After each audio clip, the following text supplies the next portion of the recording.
And we are live. Welcome to Lakbay ng Buhay. Let's start with the Philippine National Anthem. Okay.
Walang sound dyan. Mga kababayan, ang pambansang aral ng Pilipinas.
Hello. Hello. Do we have sound dyan? Do we have audio? Yes, we do. Yes, we do. Well, anyway, we're now on our second episode of Lakbay ng Buhay. Again, as always, we always feature mga success achievers in their own fields. Now, we're lucky to have with us today isang Pinoy din ito na who made his mark in the United Arab Emirates in the field of education. So again, I would let my partner John introduce our guest today because they're classmates in high school. Okay, John, can you introduce her?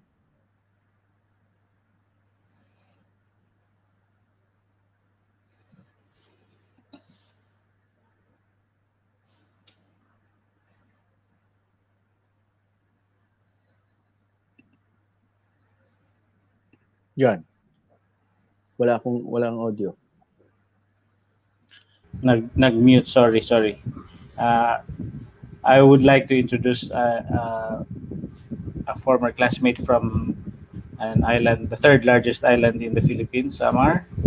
Um, I'm very glad to introduce someone who has done very well and is very influential in his field of work, and actually is recognized globally already. It's very nice to hear. He's a digital faculty consultant of McGraw-Hill Education for Europe, Africa, and the Middle East. He's had so many awards, like the Bayani Award by the Philippine Consulate in UAE.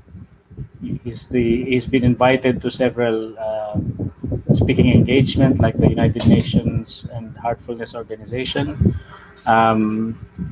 He's been profiled with students, and even got viral with one of the students singing in his class. And I think you launched his career as a singer. Oh, He's really? been awarded as the Educator Innovator of the Year in September 2019. And it's very long. There's so many things, but we've got a very wonderful speaker today in the name of Dr. Rex Bacarra. Welcome, Rex. Thank you very much. Rex. Thank you very much, John, and thank you very much, Chito. Sir Chito. Yeah. Yeah. Anyway, at least with the long list of distinctions that you have already received, I'd like to ask you one thing, Dr. Rex. What's the dream? What's the dream? Two things here. In terms of excellence, I want to pursue, you know, excellence. That has always been Mm-hmm. my dream, not for any other reason, but basically for the service of Filipinos, not just for Mm-hmm. Filipinos, but other, other nationalities as well. But Okay. materially, in terms of my idealism, my dream is to put up a university here in the UAE for Filipinos. Wow. So, I mean, with all the distinctions that you've already received, the recognitions internationally, aren't you there yet? Is there an even bigger dream than what you just explained earlier? Awards are basically, I call them a blur. I call them as a fog. They, they All don't right. last. They recognize, the awards are basically recognitions for what you do, and somehow, people admire you precisely because of those awards. But people don't really see what happened underneath or even before I received those Mm-hmm. awards, Oh, and really? that is why generally they don't confuse me in terms of what I want to have and what I want to be in my life or what I want to Mm-hmm. do. And Okay. for me, awards, they don't serve as my inspiration. Mm-hmm. They come precisely because I'm being recognized for things that I do, but the awards, they're not my motivation. If they are there, then it's fine. If they are not there, then it's fine as well. Correct. And you probably have a lot of kabayans who would ask you the common thing that you see in social media: how to be you, sir. Di ba? But what they see is you now, who you are now, what Yeah. you've Yeah. achieved. You Okay. are there now. But you share with us your journey, how you became Mm-hmm. you, because Yeah. that's where we get the learnings, and our listeners would be able to learn from what you've experienced, because they probably are in the point where you were a few years ago, and it would help how you tackled the situation or the obstacles or the challenges. That would be Mm-hmm. nice. True, true, true. Uh, it actually, as men, my kababayan, and also not just kababayan, but we basically hail from Catbalogan, John. And Yeah. so it all started in Catbalogan Samar, basically an impoverished place. And, impoverished, yes, but I had a very happy childhood there. I don't exactly remember the details, but my mom died when I was 6.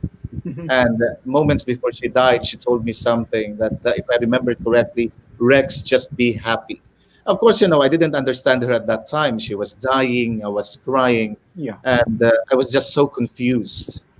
Mm-hmm. To be honest about it, even until now, I'm a provincial boy. And as I mentioned, I grew up in Samar. My family is rich. In fact, it's a poor family. My father did everything for us to survive. He was a teacher, a barrio teacher. There was a barrio, I don't know if John is familiar with this, but there is a malubago, okay, basically where my father was teaching then. He wasn't really bright by today's standards. He was assigned in one of those far-flung barrios, and he needed to, if I remember it correctly again, to walk 5 kilometers every day just to reach the school with, of course, a meager salary. But he was and still is the best father for me. And what he lacked Mm-hmm. intelligently, he made up with hard work. His Mm-hmm. love for us basically loomed large, and he loved trees. And the whole town now is basically beautifully covered with trees, Uh-huh. precisely because of my father. But this is just me trying to remember what my father did. But I graduated at 19. It all started there at Sacred Heart College, again in Catbalogan. And right after graduation, I left summer. I was young, I was unthinking, I Mhm. was very rushed. All I did was basically dive. I plunged head on. Mhm. And all I wanted was to see what's in there, what's in Manila. Now, my So what Mhm. sister, was the dream then? So at that point in time, you had a dream. What was your dream like at that time? no, it changed because I wanted to be a lawyer at that time. But since we didn't have money, it changed into something else. But Mhm. you know what I realized? I, at least in my experience now, you don't need to be fixated with that dream. Mhm. Sometimes your dream can change. I think what is more important is you are open to opportunities. Mhm. Recognize your skill, okay, your talent, the God-given talent. Make sure that you nurture that talent in an excellent way, and that recognition will lead you to what I always say, your purpose in life. Yeah. Kaya nga, ang So sabi ko palagi, yes, sir. when you were in Manila, when you say you dove, actually, you had that leap of faith. So what True. was your most challenging moments in Manila? When I went to Manila, I didn't find a job. I was trying to find a job at that time. And probably from the perspective of the employers, I came across as basically naive. I came across as Mhm. shy. I was provincial. I couldn't really speak. Yeah, you know how it is when you came from somewhere. Yeah, I You know, I know. really, with a thick waray accent. When I would probably pronounce, I usually say this as an example. When I would pronounce chinelas as chinilas, and accent. That was me at that time. And I remember one moment when I had a part-time job selling, glass cleaners. At that time, I Mm. went from one house to another. I couldn't sell. I was just a Warainon who couldn't even pronounce Tagalog words properly. And I remember going to a rich relative of mine in Laguna, Pasita Complex, and I tried my best to convince her to buy the glass cleaner.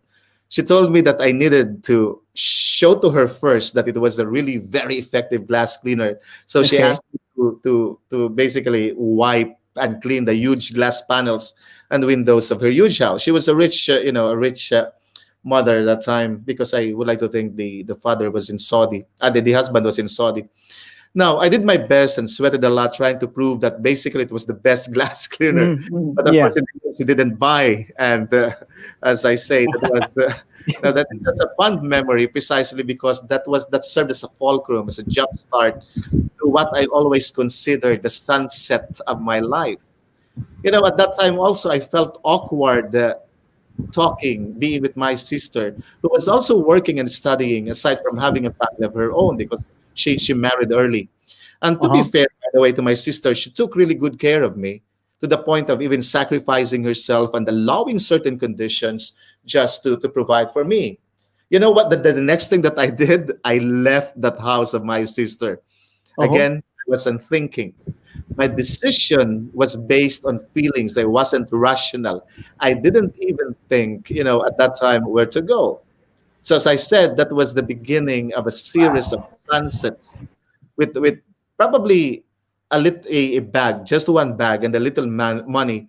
I went around Metro Manila at dusk, and this was my experience, my very first experience. I ended up in Luneta. I thought of Mhm. sleeping there. I saw a group of boys around my age, probably, and one of them approached me and offered me a Pepsi, in a plastic. I don't know if you've Yeah. seen one. Okay, Yeah. Yeah. he was being nice, and I thought that, hey, this guy's so nice. I drank it, I got it, drank it, and I got dizzy. Okay, and then I fell asleep, and I woke up the following day because there was like a heavy banging on the door, and a man was shouting, telling me that I already extended my time, and I couldn't make sense of where I was. I didn't even know why I was in the room, and all I remember was that I was in Luneta, and I was feeling groggy. I opened the door Uh-huh. and went So, out, apologizing to the man, even, okay, trying to make sense really of what happened. I realized that my bag was gone. I was the victim of the Ativan gang. I don't know if you're familiar. oh, yeah, yeah, yeah. Okay. Yeah. And basically, my soft drink was laced with a drug that made me sleep. They took away my money, they took away my bag, and even until now, that incident is not a blurry vision in my mind. Until now, it seemed real, and even until now, it reminded me of my vulnerability and, of course, of life's reality. You know, if I have to string together my experience, I think I went back to Luneta. I saw the same group, but I didn't even dare ask. It was my first real brush with danger that time. My heart was beating so fast out of desperation, probably, and out of frustration, out of fear, and of course, of loss. That Mm-hmm. incident taught me firsthand to be cautious, of not to trust people at that time. Yeah. Now, I slept in the grass, woke up, went around some more. I remembered only having 5 pesos in my pocket, which probably, they didn't notice. I got so hungry and I used it to buy, cooked rice again in a plastic from Mm-hmm. Sari Sari store. I went around the streets of Sampaloc in Manila, eating and aimlessly wandering, and probably, I was just really looking for a job. I also remember, by the way, somebody kicked me for no reason. I was walking, eating that rice in a plastic, and then somebody kicked me, just kicked my back. I didn't even know the guy. I didn't even know why he did that, what he did that for. But I still got up and walked around. I also experienced sleeping around in the streets of Paco, in Singalong, in Tondo, Mm-hmm. trying to make both ends meet for whatever job I could get into. And experience people seeing me. I remember this correctly, and this is some form of a realization. I experienced people seeing me, but not really looking at me. It is as if Mm-hmm. what they see me, they don't really bother. Not with a Yeah. man probably who in their eyes looked broken and looked unkempt. There was Mm-hmm. also this experience. I know that I've been talking a lot, but there was also this experience of mine. I remember from summer, a friend of mine who saw me, and when I told him that I had nowhere else to go, he said that I could stay in his house. I did, and I promised him that if I found a job, then I would repay him. Now, after several weeks looking and staying at his house, there was this time when I was taking a bath, and I heard his mother shouting at him. The mother thought that I was out, so she was scolding him for inviting him to stay in that house. Uh-huh. Remember, sabi niya, parang wala na nga tayong makain, nag-ampon ka pa ng palamunin, or words to that effect. Yeah. Yeah. I could hear her. I could hear her clearly, but I couldn't blame her because you see, it was also true. I have no relations to them. Pabigat ako at that time. I understood where the mother was coming from. And, I think I was crying, but I wasn't really. I waited for the mother to leave the house, and I talked to my friend. I apologized profusely. I was saying sorry over and over again because I had to bear the brunt of. He Mm-hmm. had to bear the brunt of his mother's anger, precisely because of me. And I couldn't thank him enough, even up to this day. When I left that house, the same episodes happened. Sleeping at getting odd jobs in the market, in bad public gyms, and I was practically hopeless. And it lasted for So, years. was there any chance that you thought of going back to your sister and, and feeling sorry about everything, No, looking at regretting about what you did? I think I was so young at that time that I even didn't think of going back to my sister for some reason. Probably because I was so proud, or probably because, as I Mm. mentioned, I was really just young and I wasn't thinking. So it didn't cross my mind. Mhm. So Wow. now that you're doing all this to the multinational students that you have, is it partly because of what you've been through during your growing up years? You're trying to inculcate in their minds that they have to be rational with people, dealing with people. Is it partly influenced by what you've been through? I really didn't think about it, but now that you asked, probably because who we are is simply a byproduct of how we were brought up, our Exactly. experiences. I've always thought that who I am at this point is a summation. Kumbaga, ito na Hmm. yung naging resulta ng experiences ko. I come to realize, which of course, it's not how I think of my life. I came to realize now that my experiences are not necessarily separate or individual experiences. I thought na nung may Mhm. problema ako noon, I thought nang may, kumbaga may wall sa harap ko symbolically. Okay? I Yeah. thought nung naghihirap ako noon talaga, and I thought that, in that life of misery.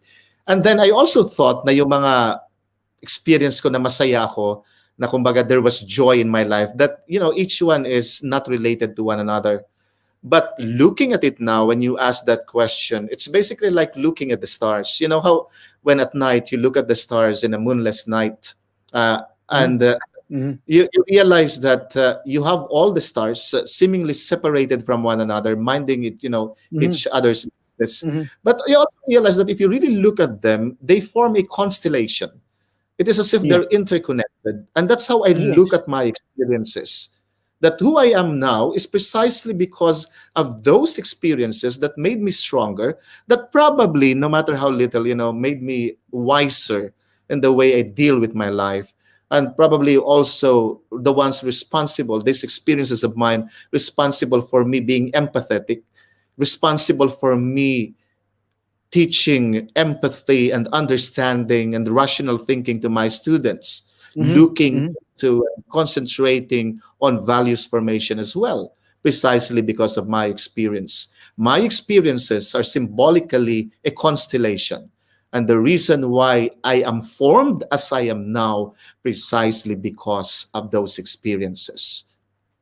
Yeah. You mentioned earlier in your most trying moments in Manila that people were looking at you, but as if you were invisible. You're not existing. So how do you relate this experience right now with your life in UAE? You're talk perhaps your students are better much well off, but are they going through this kind of experience, these things? Yeah, but well off or being rich does not equate to happiness.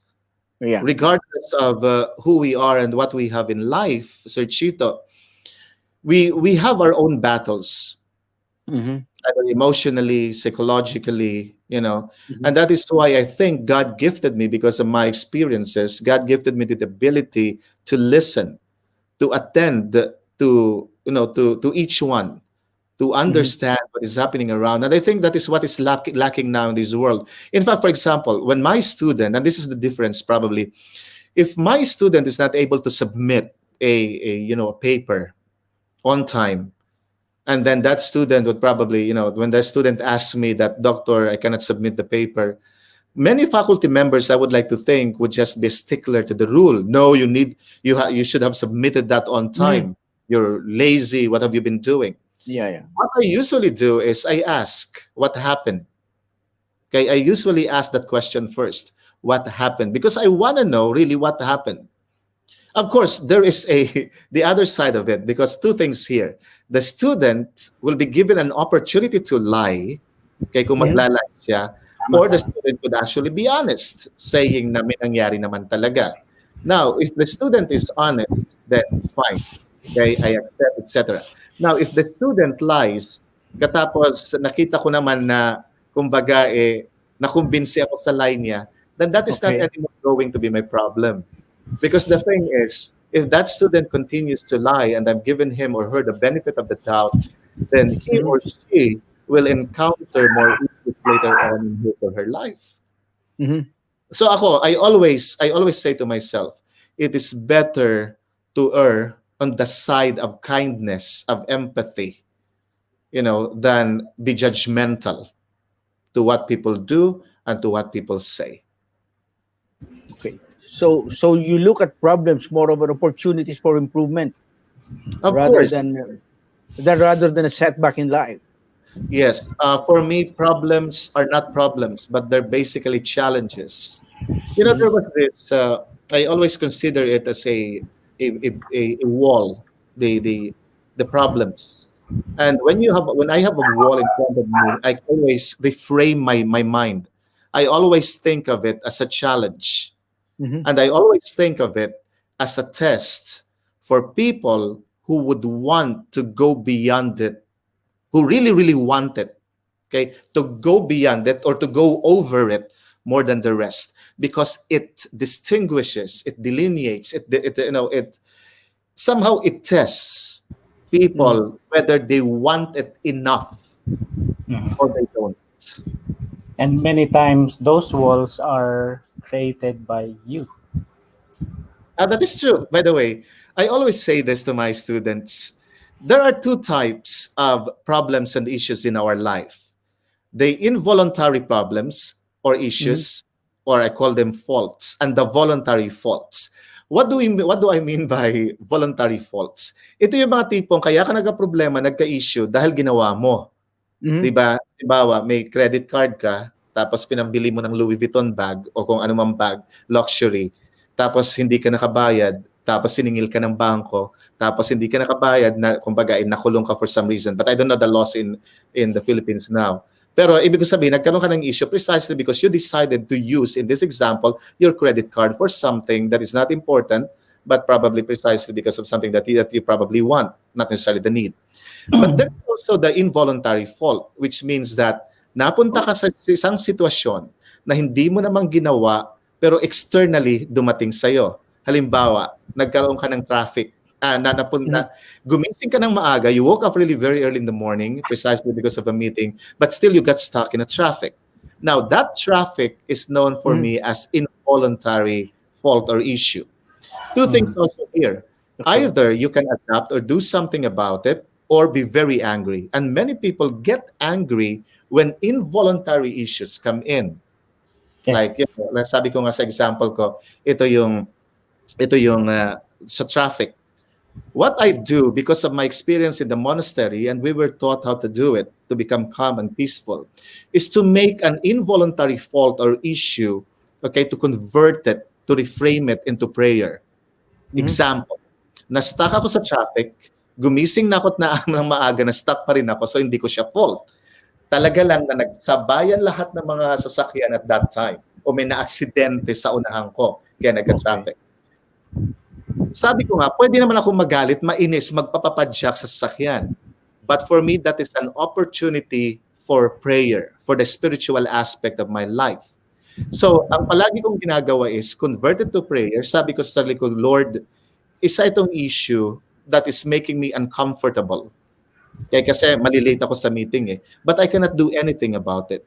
So I'm going to use it. Sinasabi ko sa Diyos, I'm praying, okay, I'm accepting this, and I am making it as a prayer for an intention, probably of my Mm. friend, probably a mother who's sick, or my friend who's sick, or probably an intention of my brothers, my relatives, or my friends. So what happens is that heavy burden, that discomfort is now is now elevated. It becomes lighter. And this is Mhm. why you remember biblically, come to me, those who are heavily laden, okay, and I will lift you up and I'll give you rest. For me, that's the very definition of lifting that burden, of transforming it into something that is Mhm. spiritually useful. Kaya pag nagkakaroon ako But halimbawa ng mga ganyang sitwasyon, na ang nangyayari sa akin is nata-transform yung baggage eh. And that mm, that makes my life easier. That's a but the great different, takeaway for our yeah, listeners, di maganda ba? maganda yan dyan. But these are not incorporated in our regular curriculum in school. So do you think that there should be some adjustment or shift in our system, that values should be strengthened, values formation, spiritual or everything? Like, you came from a monastery, you stayed there. I mean, you have that orientation in the monastery. So you know you have a different look at life, you have a different look at values. So do you think that we need a shift in our, to put inculcate in our educational system most of that values? Of course, Sir Chito, you're correct there. You know, the 2009 economic downturn happened precisely because of a few highly intellectual, business people. You have people graduated with MBA from Harvard University, Stanford, Mm-hmm. etc. You can just research all these people. These are CEOs from different banks, etc. Okay, Yeah. but they affected in 2008 or 2009. I think it started in 2007. They affected many countries, and that's basically an economic downturn that even until now Dubai is suffering from. So Yeah. what I'm trying to say is, if you look into their curriculum, according to research, there really is a lack in terms of values formation. There is a lack in business ethics, that Mhm. ability to decide what is right, really, not just for them, but for the majority, but for humanity itself. So you are correct, Sir Chito, in saying that faculty members or teachers and even parents, because it all starts at home, that they should teach their students character formation. That is why Japan, for that matter, is I would like to think has a skeletal structure on how to properly train children. Mm. Nagsisimula So, talaga sila sa training ng character, so, not intellectualization. so you believe in the move to bring back GMRC in our curriculum, the elementary curriculum, because it's been taken out of the, I mean, the good manners and right conduct. Kumbaga sa Yes, of atin, course. good manners and right banyak. But I mean, That is true. Of course, of course, of course. I think I'm old enough. I'm 51 now. I'm old enough to realize, and I've been dealing with students. I'm old enough to realize that what they lack is a sense of responsibility. Many young ones and even adults now, they would always cry and shout for rights.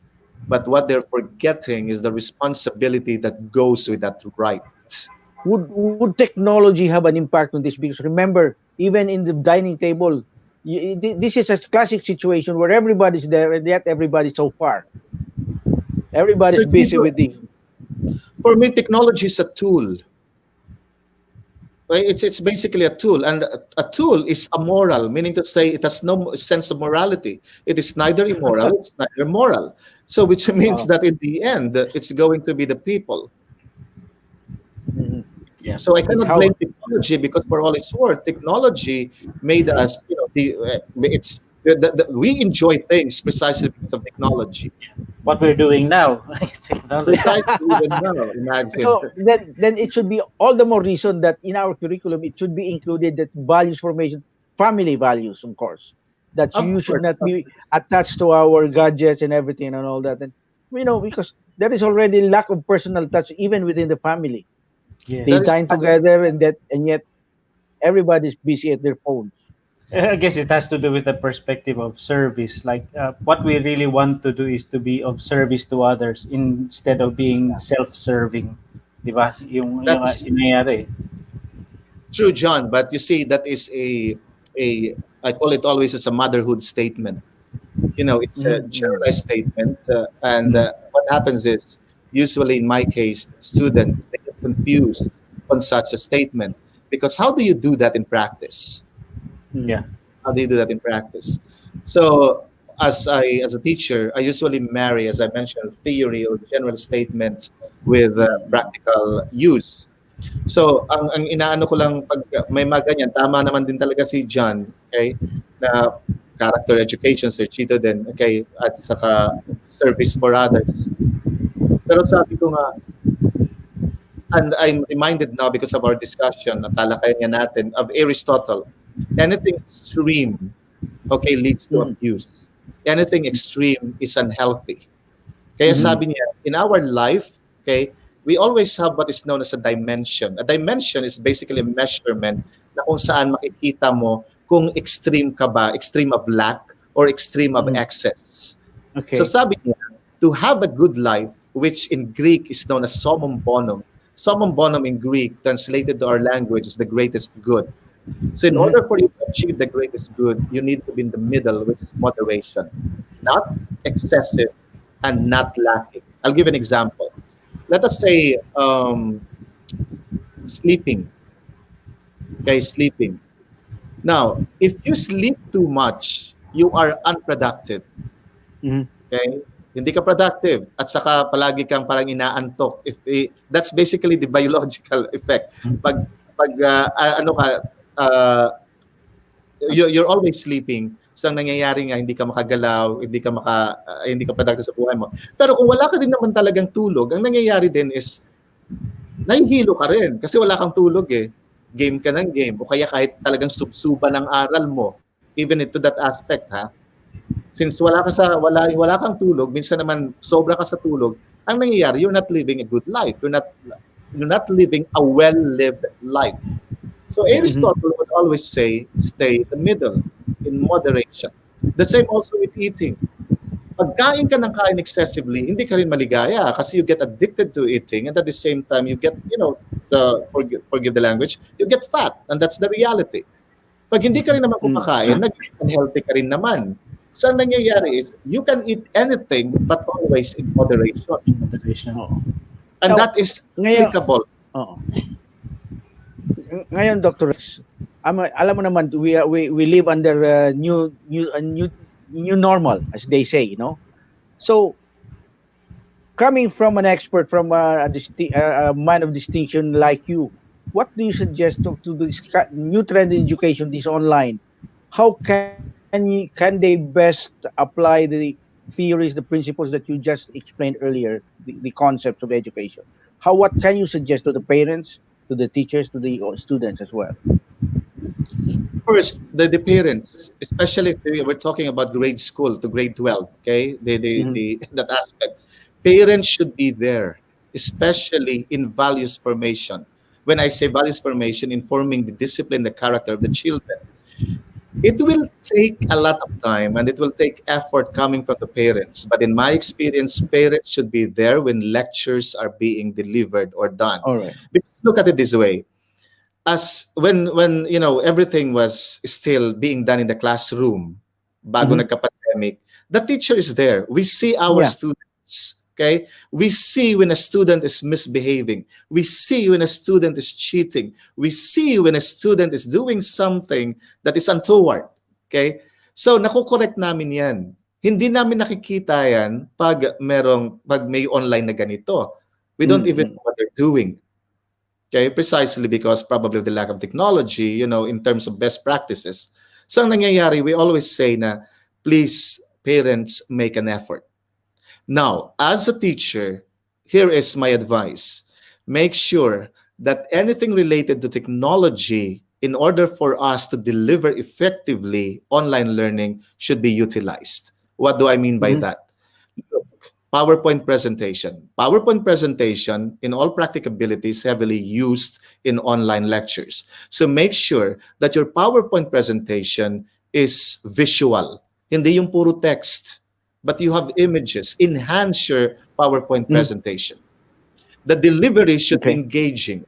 Look at, for example, the way I use my hand. If you notice, do you think it is natural to me? Of course not. I studied this. Okay? Because in psychology, delivery is more effective when you use gesticulation, when you use your hands. Okay? And at the same time, the faculty members or the teacher should also know how to deliver in terms of the use of sound, in terms of the use of voice, the rising and the falling of the voice for engagement. Okay. And it shouldn't be monotone precisely because you're delivering it. So anything that's related to teaching, applications, for example, applications to be used because it has the online lecture has the tendency to be boring. So make sure that it's impersonal. Wala kang connection eh. That is true. And that is why, in order to engage them, anything related to teaching, I utilize YouTube. I use, for example, many different applications available. I have the digital sticks for example, choosing randomly the students.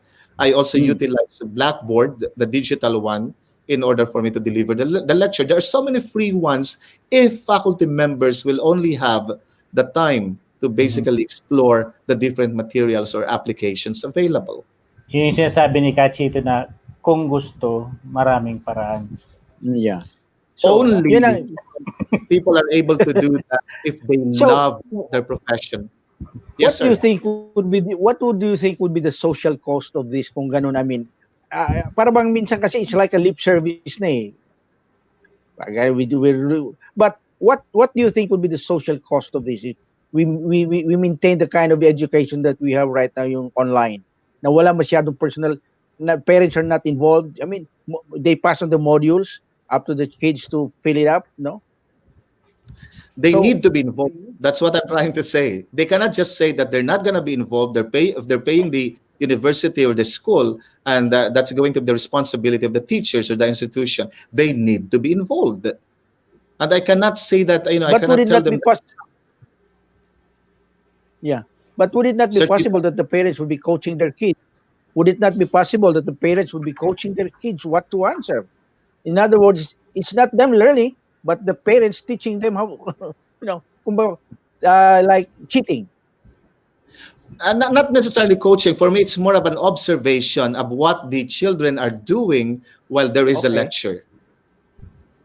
Okay, because Mm. there should be there should be a line, there should be a divide between what they're supposed to Exactly. do and Exactly. what they're not supposed to do. Exactly. Or it's basically more of supervision that they should be there, na tinitingnan nila kung anong ginagawa, gumagawa ba ng assignment, gumagawa ba ng in-class na kumbaga activity yung bata.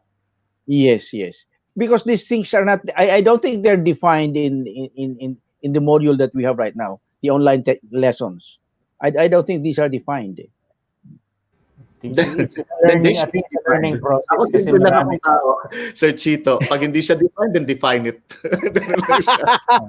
So And what and was it's a what's your continuous process, di ba? Continuous improvement yan eh. So bago yeah lang yeah tayo yeah sa ganitong online learning and we're finding out a lot of things like yung lagging ng internet, yung oh yeah mawala ng audio yung estudyante, yung mga ganung klaseng problema. That is true, John. Because the thing here is, for an education to be effective, the tools must be there, and it needs the help of the government. And this is when I was interviewed by Inquirer in the Philippines about, I think that was about grade 12, and then it went to online education. I couldn't help but compare how the system of the UAE, Dubai specifically, and that of the Philippines. When the pandemic happened, it was easy for us to transition from a physical classroom to online, precisely because the internet is strong. Okay, the Fiber kayo facility. lahat eh. Okay, even until now, I don't know if I'm lagging, but I would like to think I'm not lagging. Okay, No, but if no. it is lagging, it's going to be your fault, not It's mine our here. always on our end. See, but it is also, again, as I mentioned, that has something to do with the kind of character and responsibility when it comes to leadership. Kasi, tingnan mo, nang nag-transition kami, walang problema, ang bilis, kaagad. But, nang nagka-pandemic, napunta sa Pilipinas, the most common cry would be that, paano ang gagawin? Hindi makakonect na ng maayos. Ang mga estudyante, wala nga mga laptops, gagamit ng phone. Diba? Yes. Katapos magastos. Dito ang internet halos free if you go to the talagang free if you go outside, you go to the malls, you go to coffee shop, it's really free. Okay? Pumunta ka sa bus, pumunta ka sa taxi, kahit na nasa naglalakbay ka, may internet ang taxi dito at even And bus. it's fast. Hindi lang free. It's free and fast. That is true. Magbabayad ka lang siyempre pag nasa bahay ka because you should be connected to to a provider. But my point here is the structure is there, laid out. Sa Pilipinas, and to think na ang yaman natin, again, I'm not going to be very political about it, but as I mentioned, I couldn't help but compare. Palagi ko ang sinasabi sa mga estudyante ko, these multicultural students, you visit the Philippines, they would usually visit Malaysia or Thailand, but generally not in the Philippines because, again, of the news. Pero pag pinapakita ko sa kanila yung ang tourism industry natin, makikita yung mga islands, etc., talagang gustong-gusto nila. Ang point ko lang is, we're very rich in natural resources. Okay, we have which could be translated financially na pwede nating gamitin pagdating sa paano pagagandahin yung buhay natin in terms of the infrastructure. I'm going to education now na pwede naman nating kumbaga pagandahin yung educational system based on the kind of riches that we have. But the reason why it doesn't happen precisely because of corruption, because of the kind of I love Duterte, by the way. Don't misconstrue. Yeah. Okay, I'm not attacking the government, nothing of that sort. Okay, and the only reason I am saying that I love Duterte because the son is very close. Our president really hates corrupt officials, and he's really against corruption. I know. And another problem with that, with our infrastructure, is the insurgency as well. I guess it's a known issue where the telcos cannot put up their stations, the cell sites, just anywhere because it will just be burned or damaged. For me, really, it really boils down to corruption. You see, I made the consultant for digital faculty consultant of McGraw Hill. And every year, they would ask me to go to London to speak and to share my knowledge on digital education. And then Mhm. I asked them, why is it that you don't have an office in the Philippines, like a proper office? Okay. And according to the feedback that they gave me, is that they have to go through different channels. Oh, the red tape, bureaucratic red tape. There's too Yes, I I didn't want to say that, but that is true. Instead of well. directly, having business with them or talking to Or them yeah, directly, they need to go through different channels that have been there in the Philippines for many years, who lobby to our politicians and give money to our Well, politicians to protect their interests. well, as And you say, when you're following up documents here in the government, in some government offices, it's common. Oh, nasaan ang supporting pesos nito? Ang mga manifestation nito kailangan mabilis ang manipulation. Those things, but I mean, that's well, fortunately, we have a president who's really seriously pursuing anti-corruption effort because alam mo yung bureaucratic red tape na yan, it's been with us for so long a time. And I hope the that is president will succeed until his final years in office. We pray that he'll succeed somehow. Kasi talagang institutionalized na yung corruption in most yeah. agencies. Unfortunately, that's the reality. I pity whoever will lead the Philippines. If I have to base it from Karl Marx, I'm not saying that I'm for communism or socialism, nothing of that sort. But I teach also, politics, and I teach humanities and society. I teach also culture and ethics, and I'm able to compare different cultures from different countries as well. And there was this one thing that struck me in my discussion with Karl Marx and Friedrich Engels. They said that there is not going to be a change in a country kung ang papalitan mo lang i-leader. For a Mhm. for a structure to change, to really have an impact in terms of change, pag pinalitan mo yung leader, papalitan mo rin talaga yung mga nasa baba. Kasi Well, kung actually. walang talaga magkakaroon ng change yan eh. Because you will have remnants, you will have oppositions, you will have, all this, That's the all sad this part backing. dito. That's the sad part dito, Dr. Rex, because they have that mentality na ikaw, in-appoint ka ng presidente. Yung mga nasa baba will always say, o sige, mananahimik lang ako. Total, hanggang ano ka lang dyan eh. We True, are career, we will stay here and you'll be out. true. And kaya talagang hindrance yan sa progress natin eh. Ayun eh. And, So, you know, I don't know what to and say. going back, you were saying earlier about culture, anong mga cultural peculiarities natin dito that could influence, you're handling students, mga multinational students mo. So, ano mga peculiarities ng Pinoy that you think nagkukos ito ng stagnation, ng estudyante that makes us different from the other cultures? We as we were before this before we went public, we were discussing about it, and I just want also the others to know we really don't have a CEO mentality. At Oh, least okay. we really don't have. Okay, it's like we're okay to be in service. Mm-hmm.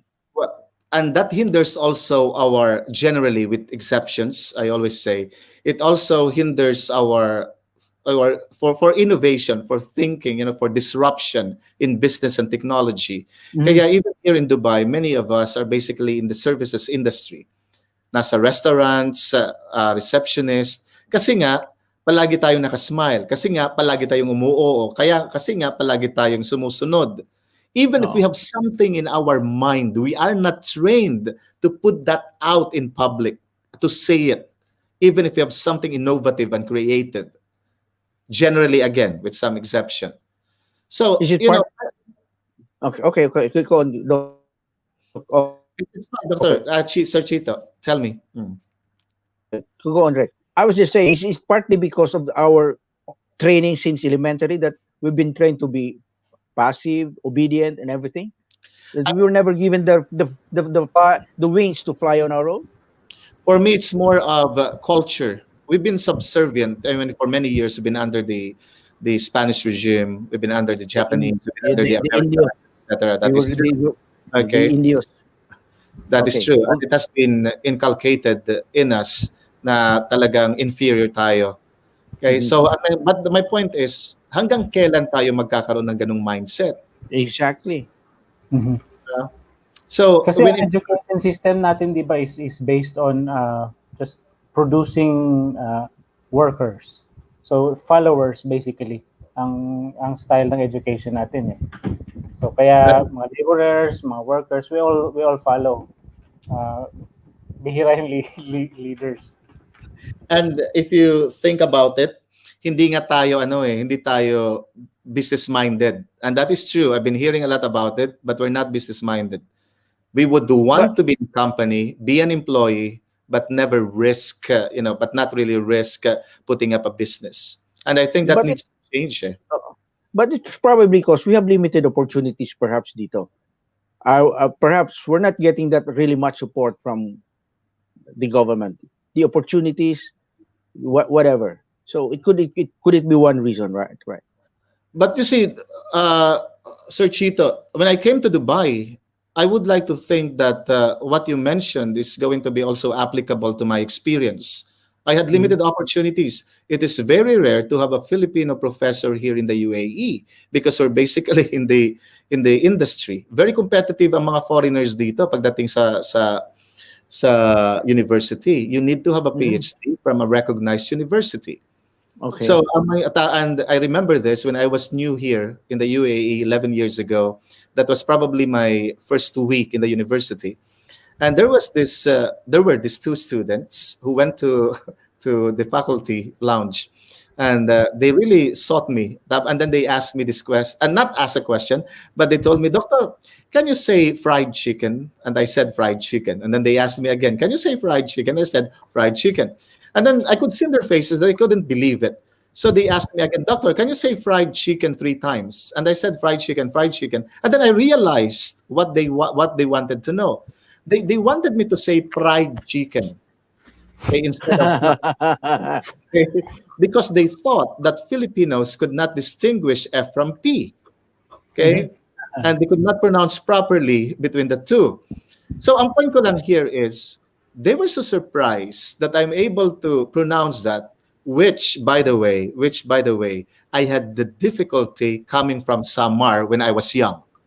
Mhm, Mhm. mhm, mhm, So if mhm. you're talking about opportunities, okay, I would like to think I went through a lot of difficulties looking for opportunities, but it did not stop me to make myself better. Uh, Kahit di when did you start noticing yung mga students mo or prospective students to be the well sought after na professor? Like everyone was recommending, there was a word of mouth that you have to take this subject from this professor. So when did you start noticing it?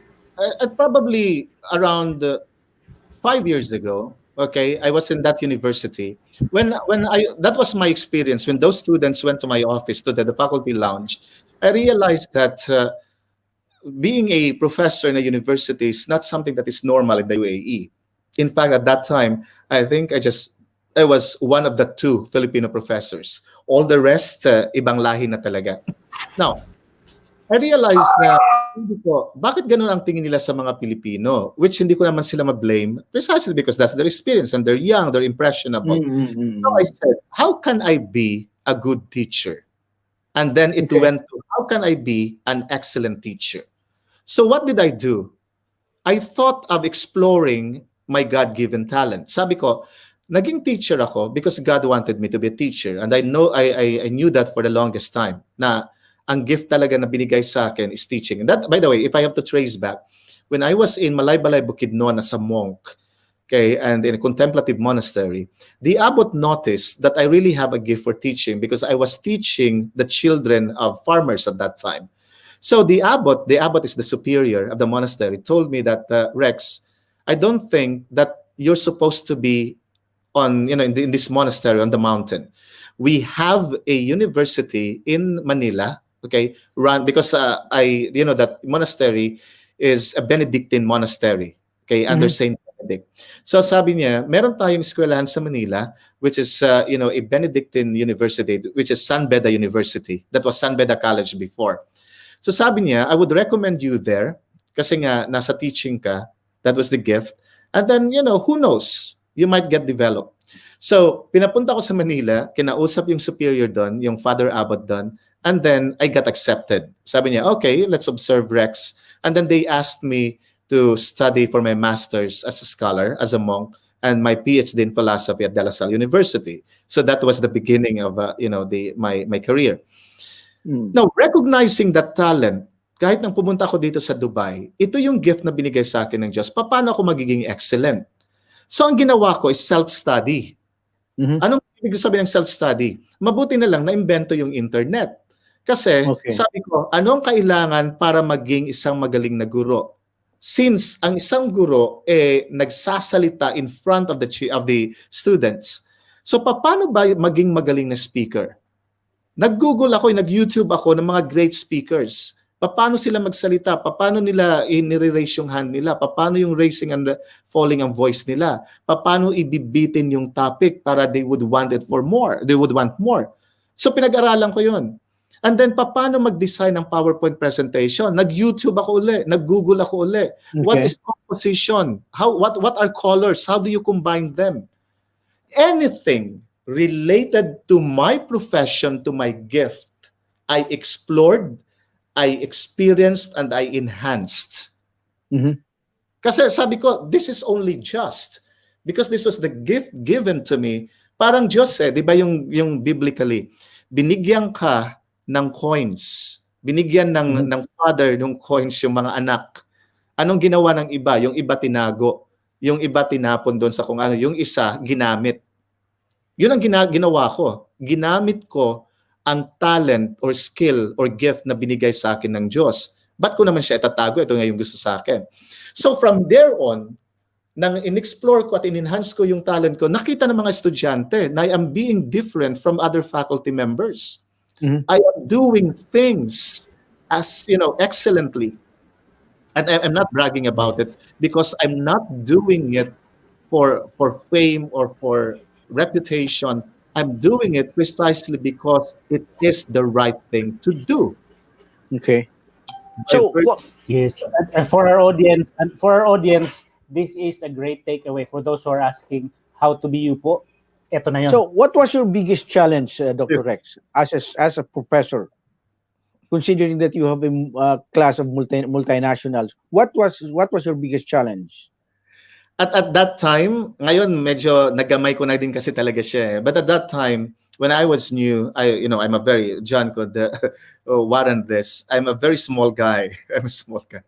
And yung mga estudyante ko noon, ang tatangkad, ang gaganda, ang gagwapo, etc.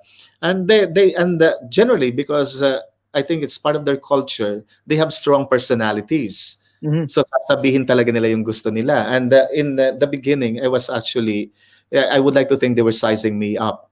Okay, kasi nga bago ko. That was the biggest challenge. But I realized also that, hey, I am a Filipino and I would want to reframe their thought, their mindset on what they think Filipinos are. So sabi ko, pag-iigihan ko, and at the same time also, again, I have to go back to that gift. Okay, I need to nurture the gift given to me so that when the time comes that God will ask me at the last sunset of my life, when God asks me, what have you done with the gift I've given to you?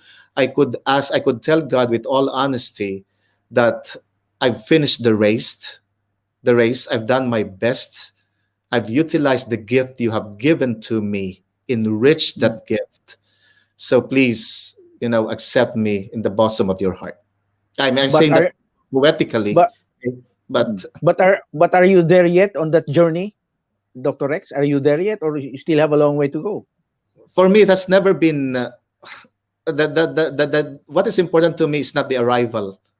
What is important to me is the journey itself. There is Okay. always, there Okay. is always, yeah, look at it this way. There is, I know I'm going to be very technical with this, but there is what is known as a bounded rationality. Again, sorry about it. Okay. What do we mean by bounded rationality? This is a theory that states that everything that we know today, I'm going to simplify it for those who are Yeah. listening. Uh, Everything that we know today, all the knowledge that we have, okay, we know only today based on the kind of tools that we have today. Mm-hmm. Yeah. As humanity develops, okay, as we invent more tools and as we explore more knowledge, anything that we know today will change. It's either the knowledge that we have get enhanced or the knowledge that we have today will be replaced by another. The reason why I'm saying that, Sir Chito, is precisely this. When I said that it has nothing to do with the arrival or the end, it's precisely because I'm aware of the fact that as I grow older, as I gain more experience, there are certain terrains that needed to be explored. Mm-hmm. Okay, It's that a is con- where I'm coming from. So it's going that's to be, And we don't have the tools yet that to is true. so do it's it. like That's why. it's always a continuing learning experience. Everyday life is a continuing learning experience. That is But true going until back, yeah, going back to what I mentioned earlier. So do you think that our educational system here in the Philippines is still responsive or sensitive to realities on ground?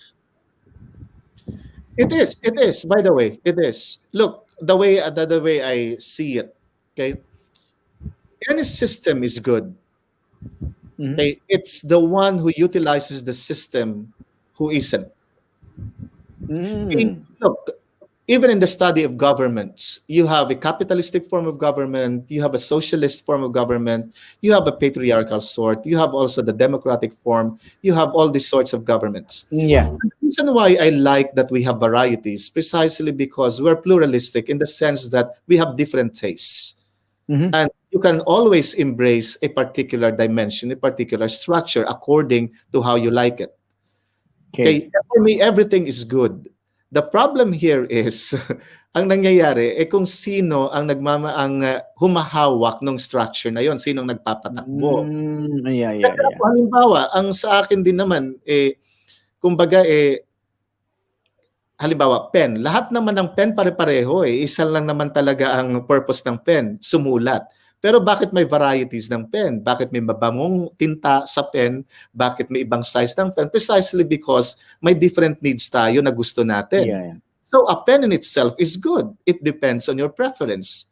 The problem here is how you use the tool. Yeah. Okay. Now I understand. It's really a matter of implementing it subjectively, not objectively, because whoever's implementing it matters the That is most. true. That is true.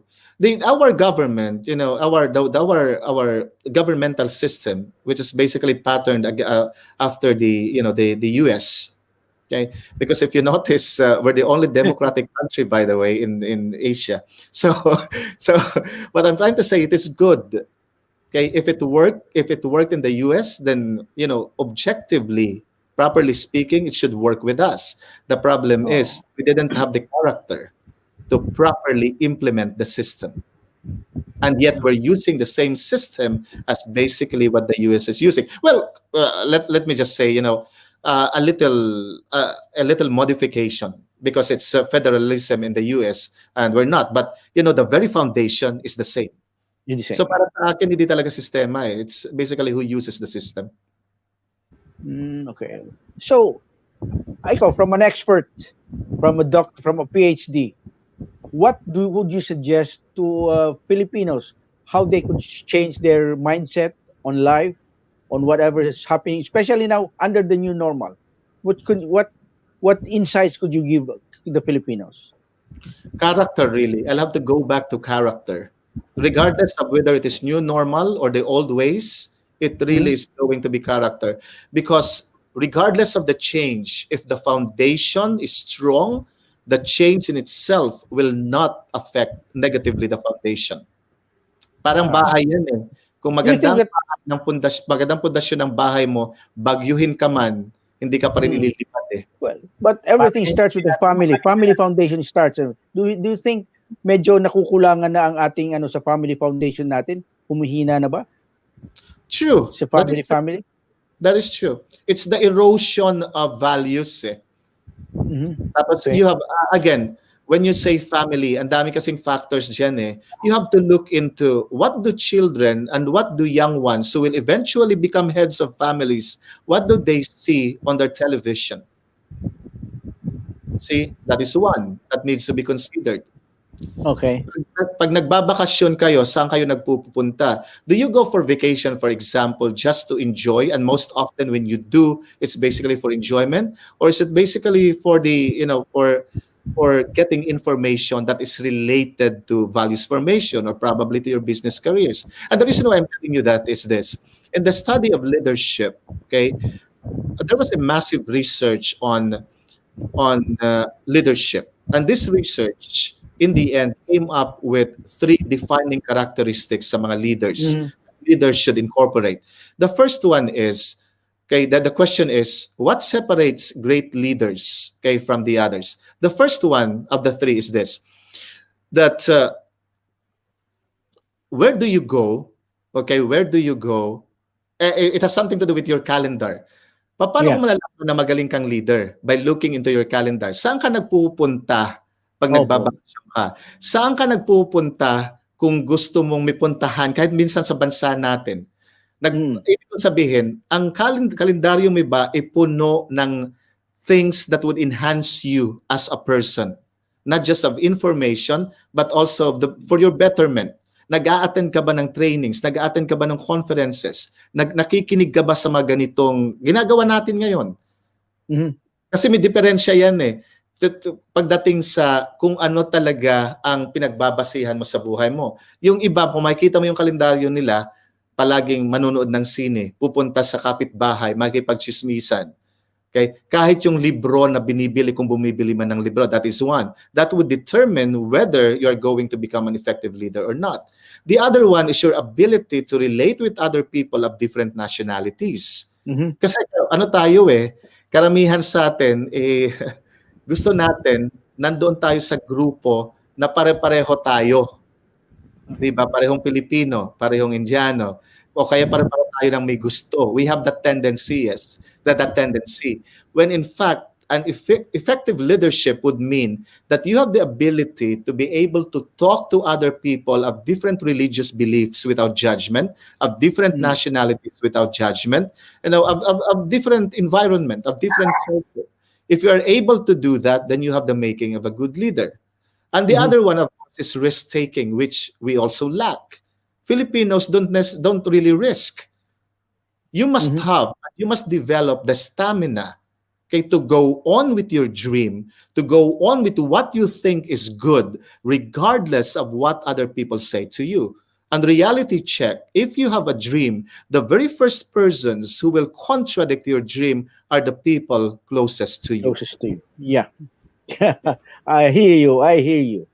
So, kaya yun ang palagi kong sinasabi na, Filipinos, for many, because again there are exceptions, must develop this kind of qualities. At habang bata pa, together with values formation, these must be inculcated to our children if we want change. And you gave an example kanina, yung Japanese culture. True. Meron sila ba yan, yung mga qualities na yan? So, look at if you study the culture of Japan, there are so many there are 3 Hofstede study, the Globe study on different cultures. And when I was studying it, there was this, what stood out para sa akin is mga bata pa lang itong the Japanese, bata pa lang sila. Hindi naman talaga sila, ang pundasyon nila hindi yung pagiging intelligent Hindi mathematics, hindi nga English, hindi ganun Ang ano talaga nila is character building, responsibility. Tinuturuang maghugas, tinuturuang umano sa metro. These are all the skills and respect and loyalty for the country.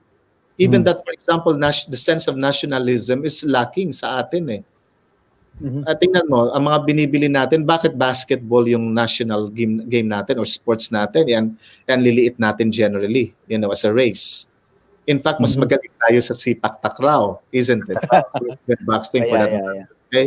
Bakit tayo nasa basketball? Kasi nga, that's also the brilliance of the Americans when they came, and this is what happened, comparatively speaking, with during the Spanish regime. Bakit hindi tayo masyadong naapektuhan in terms of the way we think of mindset ng mga Spaniards? Precisely because they did not educate us. But the Americans, and I think you know this, the Americans, when they came, anong unang nilang ginawa? They educated us. They sent American teachers to the Philippines. And that became, that was, I would like to think that was the one responsible, that incident, that brilliant decision of the Americans became responsible for how we always look at something Western as essential, as something na we could always emulate. Kaya tingnan mo, ito ang sinasabi ko, bakit basketball? I have nothing against basketball kasi nga, San Beda ako galing magaling ang San Beda sa basketball. So, I always cheer.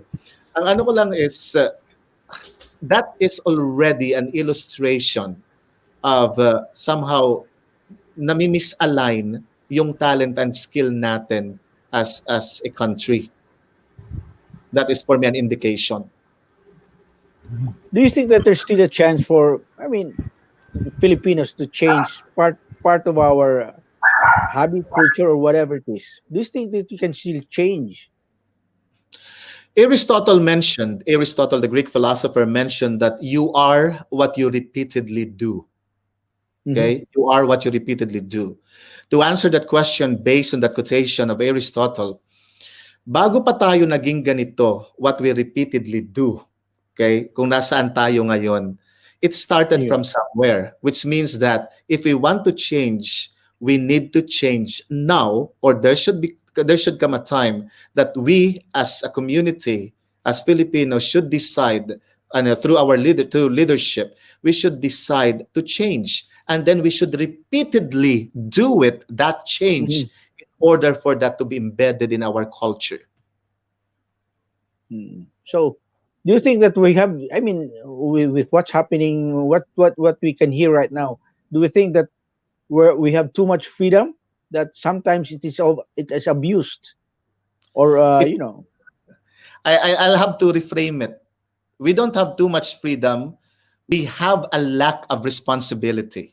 Our freedom is it's the lack of responsibility. Okay. So anyway, John, anything more? Do you have other appointments, Dr. Rex? I have at 11, so we still have time if you want to.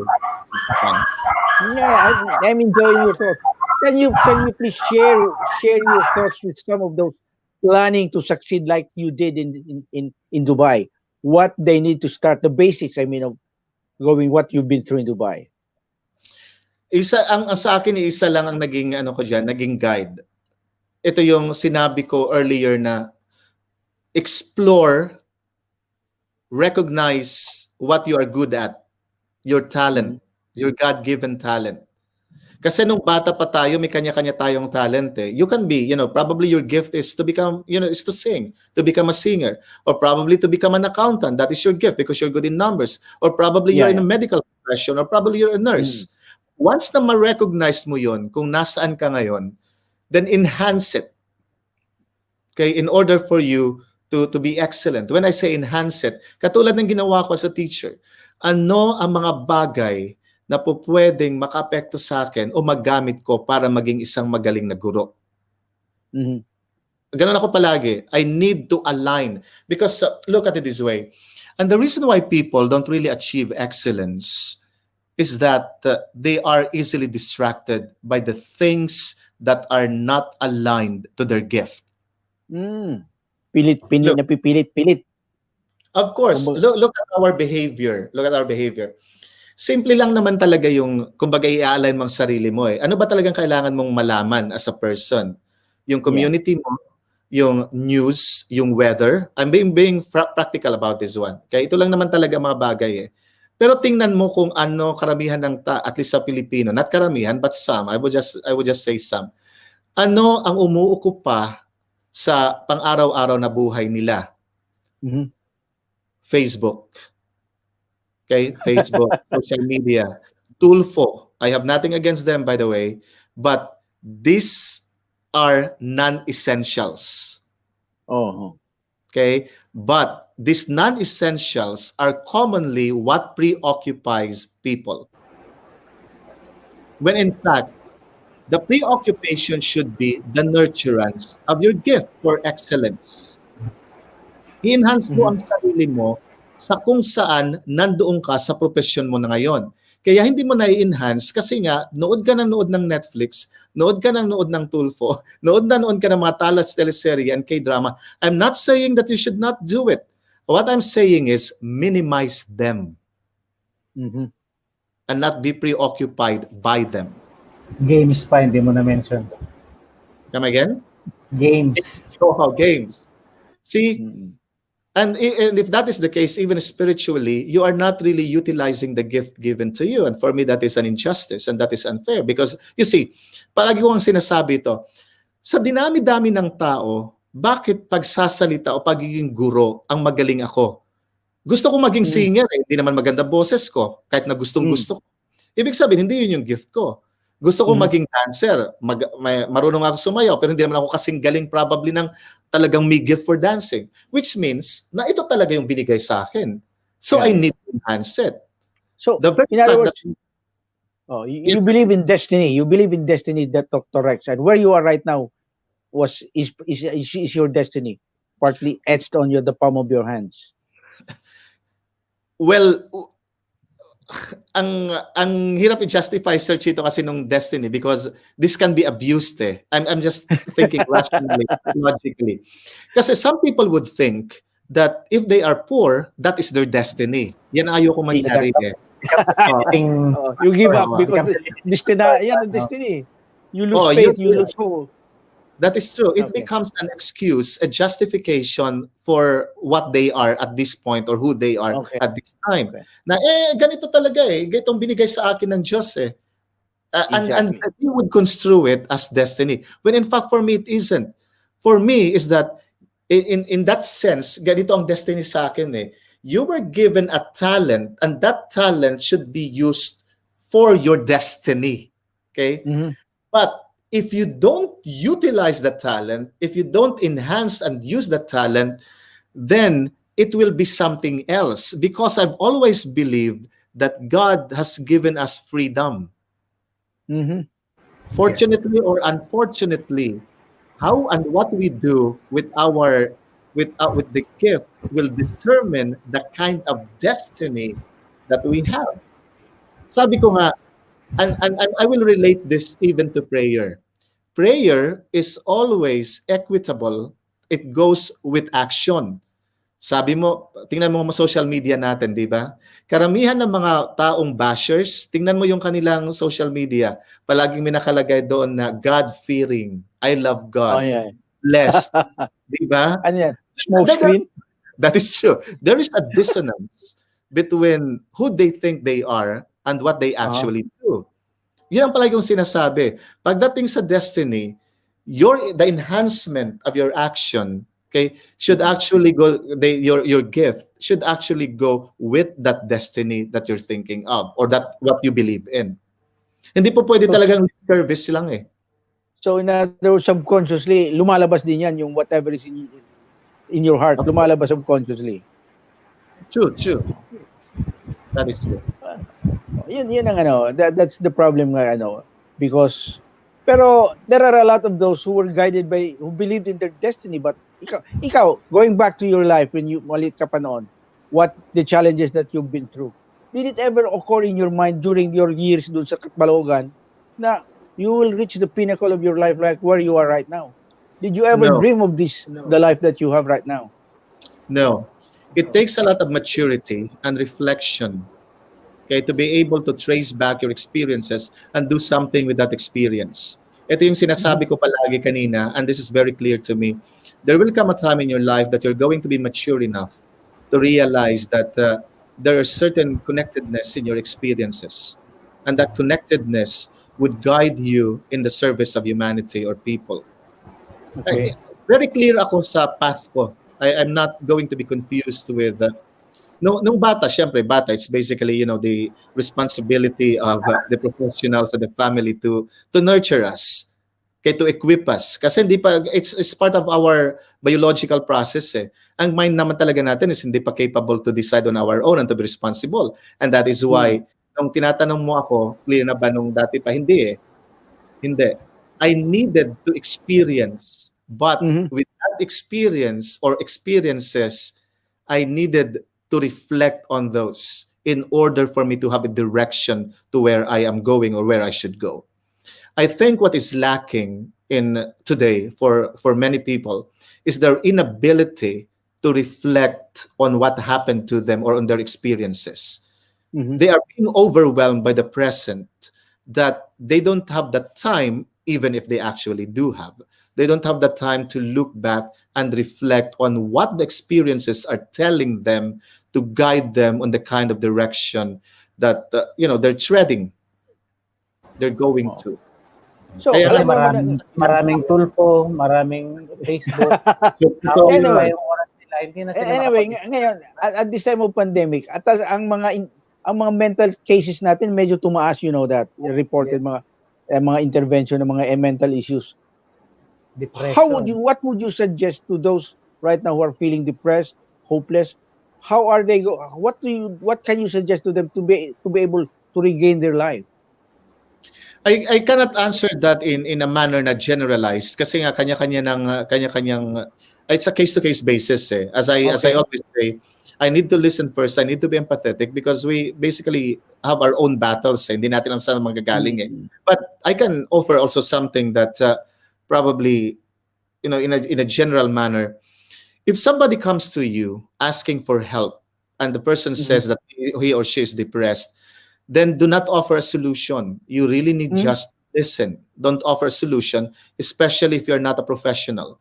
Because in our experience, in counseling, you are not going to help. Generally, your tendency is to be judgmental. When you say, for example, ano ka ba, face lang yan, that is not going to be effective. Or iinom na lang natin yan, that will also not help. Okay? Or sasabihin mo, ano ka ba? Na nangyari din sa akin yan. Tingnan mo naman ngayon, nalampasan ko. But you see, we have our, we're different in terms of our coping mechanism. So usually, pag may lumapit sa'yo na tao and somehow unburdens himself or herself, then you have to ask this question, what happened? Anong nangyari? Ito ang palagi mong dapat sasabihin. So we don't really have to be empathic about their situation. Don't offer a solution unless the person asks. And many times they don't ask for a solution. They just need a shoulder to lean on. Yeah, okay. If you notice, if you really look into the nitty-gritty of the dynamics of conversation of a person who is depressed and a person who tries to listen and to offer a solution, very rarely na ang isang tao mag-a-ask ng solution. They just want to say something and to unburden. And your responsibility as the person is to listen, not to offer a solution. Because the solution should be relegated to the professionals, especially in depression. Okay? And for me, that's basically the foundation. That's usually the dynamics that we do in our counseling. And the reason why I'm able to speak that way to you, because we usually do counseling sa mga OFWs dito sa UAE who get depressed, and there are many of them. And incidentally, our one of our panelists nung last talakayan namin, Dr. Rex, was POE Administrator Bernard Olalia. In-explain niya ito ngayon, yung mga challenges, yung mga nangyayari sa Dubai. But yun nga, I'd like also to share yung sabi niya na ang comment ng mga employers during their mga meetings, yung mga bilateral agreements, that they all have praises for Filipino workers. Like you're saying, very competent, very obedient, very, di ba? But it also boils down to one thing. Masyado tayong passive. We do not even express what we have in our hearts and in our mind. True. Na yun ang kailangan masolusyonan. Okay. John, anything kay Kwan? Dr. Rex, your classmate, who's gone a long way from Catalogan? Ang daming mga take home dito sa ano sa ating talakayan. Alam mo Oh, bang yan si John talagang napaka-intelihente niyang tao na yan. Kahit nung high school namin yan, salutatorian si John, yeah, that's true. Salutatorian yan si John. well, ayan yan sila magkakapatid. You know yung brother niya, si Vince? Yun ang ano yung inakyat ni Obama yung barko because at that time, Judge, he was the captain ng ano, Gregorio del Pilar, ano? He was the commander. Oh, ano Yes, yung he was the graduating anak commanding officer ng barko. Well, they're all bright They had they had kids. they had a one-on-one session 30 minutes. Sila lang dalawa. Actually sila tatlo pati yung press photographer. So they had their So, discussions. uh, And I asked what was the discussion, and they said it was just anything under the sun. It wasn't strategic or anything. well, like alam mo, Dr. Rex, this was very enlightening discussions. I've learned a lot. Perhaps if you can share your It has been, thoughts about anything, but because okay, coming from a guy who went through the monastery, went through the challenges nung you slept in Luneta, nabugbog, nasipa, but now are getting the distinction from all over USA, Europe.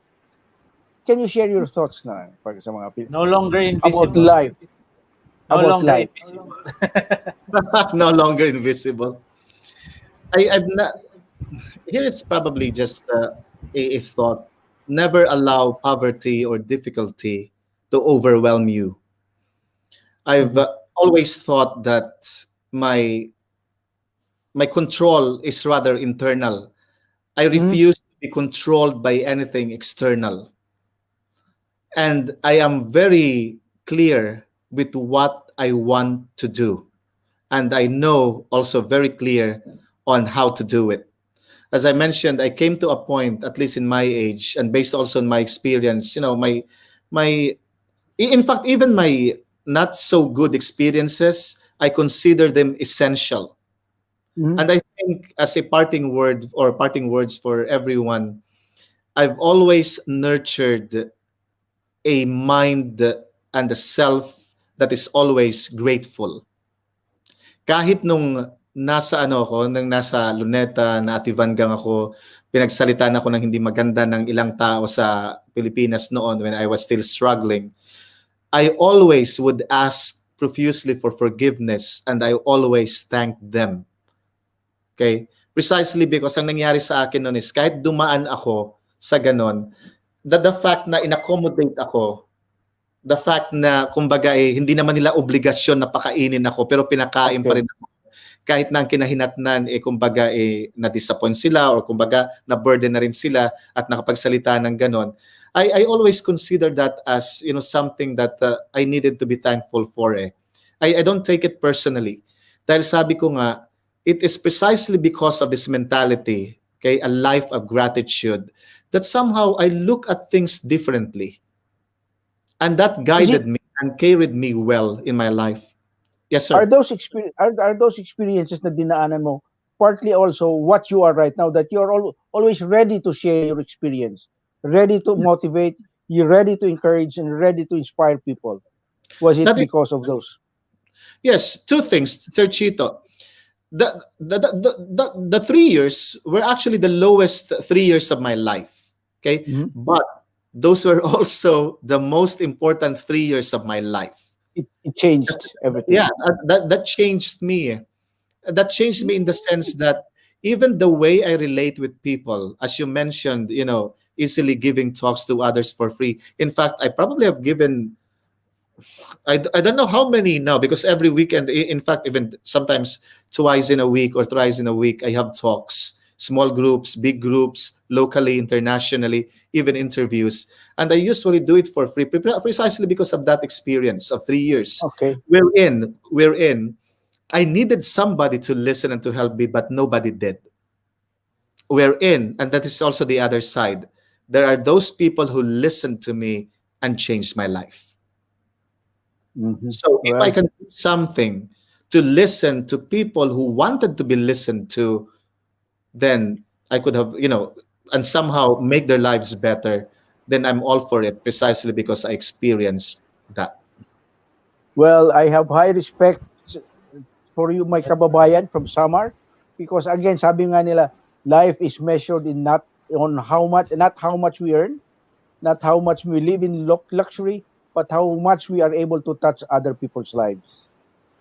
So, That is true. That's thank very you, high. Dr. Rex. Thank you, Right. Dr. Rex, because Thank you. tayo, we all had our journeys. Si John had his journey, ako ay, kasi kami, we're both mga ano kami, mga, ano eh, we both lost our wives. Ano. So, but we had our, but again, it's a matter of engaging our problems on our by ourselves. Okay. That is true. Thank you so much. Thank you so much, Dr. Rex. And Thank you as well. I really enjoyed having conversations with you. Itong talakayan nga.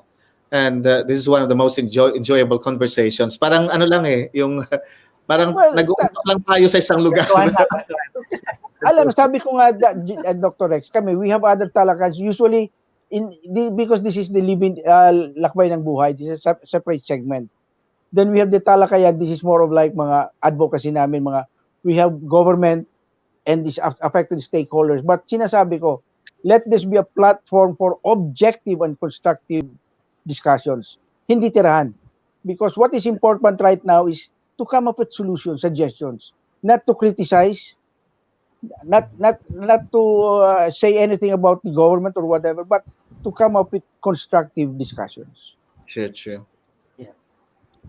And So, being mindful of the time, it's 2:30. yeah, Ang sarap kasi ng kwentuhan eh. Time flies when you're having fun eh. we're having our Christmas special. We would like to have your message, Dr. Rex, because kami ni John, we're gathering messages for the Filipinos all over because ang live stream tayo sa YouTube eh. Sabi ko nga, ngayong panahon na may pandemya, medyo ang anxiety, ang tao, fearful, what we need to express to the Filipinos abroad ay nagkakaisa tayo na magdasal o mag-wish sa kanila ng prosperous and safe New Year. So probably you can give your message to us. Iyan mo lang, Dr. Rex. I-video lang. Sasama namin. I will. Okay. Thank you. Thank you very much. Thank you. Maybe next time we'll have another chance to have this thing again. Okay lang sa'yo? Of course. I will. Sige. So, Thank you very much. So, thank you, everyone. welcome. Thank you, Dr. Rex, for your precious wisdom and unselfishness. Thank you very much.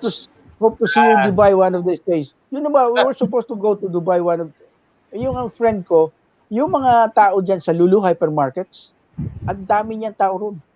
Kasi I think Lulu is one of the biggest chains dyan. That is true. Famous. Yes, like, ano yan, mga Indiano may-ari niyan eh. We were supposed to be visit, but one of these days we will meet in Dubai. Please do. Search it on John. Come to Dubai. I'll tour you around. Okay, so thank you again. Thank you. Thank you, everyone. Bye-bye, everyone. Bye-bye. Thank you once again. Bye-bye. Thank you.